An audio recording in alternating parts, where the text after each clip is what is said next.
Hi, every year 21st March is celebrated as a World Down Syndrome Day.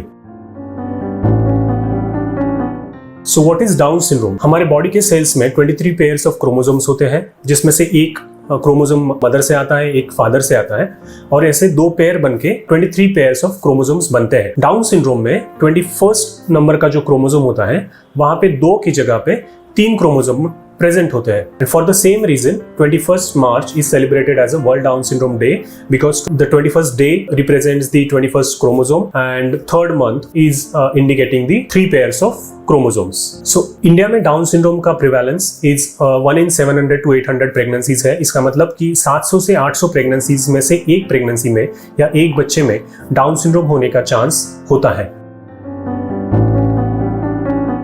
अगर किसी baby में down syndrome delivery के बाद detect होता है तो ऐसे बेबीज में क्या प्रॉब्लम्स हो सकते हैं? सबसे इंपॉर्टेंट होता है कि मेंटल रिटार्डेशन। ऐसे babies down syndrome is one of the commonest cause of mental retardation in all over the world. तो ऐसे बेबीज में मेंटल रिटार्डेशन होने के चांसेस बहुत हाई होते हैं।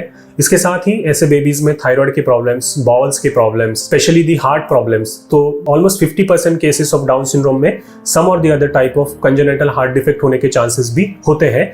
इसलिए डाउन सिंड्रोम का डायग्नोसिस ड्यूरिंग प्रेगनेंसी होना ही बहुत इंपॉर्टेंट होता है, जिससे पेरेंट्स से डिसाइड कर सकते हैं कि उनको ये प्रेगनेंसी कंटिन्यू करना है या नहीं करना है।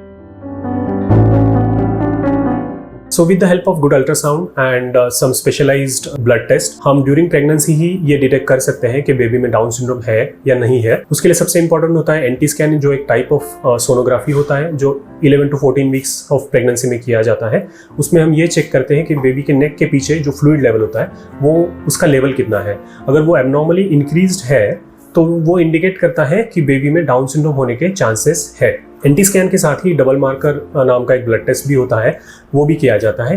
ये दोनों टेस्ट को कंबाइन करके एक रिस्क कैलकुलेट किया जाता है। उससे हमें आइडिया आता है कि ये प्रेगनेंसी में इस बेबी में डाउन सिंड्रोम होने के चांसेस कितने हैं। So with the help of good NT scan and double marker test हम almost 85 to 90% of the cases of down syndrome during first trimester itself detect कर सकते हैं। सेकेंड इंपॉर्टेंट टेस्ट होता है क्वाड्रुपल मार्कर टेस्ट। इस test को किया जाता है आफ्टर 15 वीक्स ऑफ प्रेगनेंसी, और इससे हम almost 80% of down syndrome cases during pregnancy detect कर सकते हैं। Third and the most advanced blood test जो होता है उसे NIPT कहा जाता है।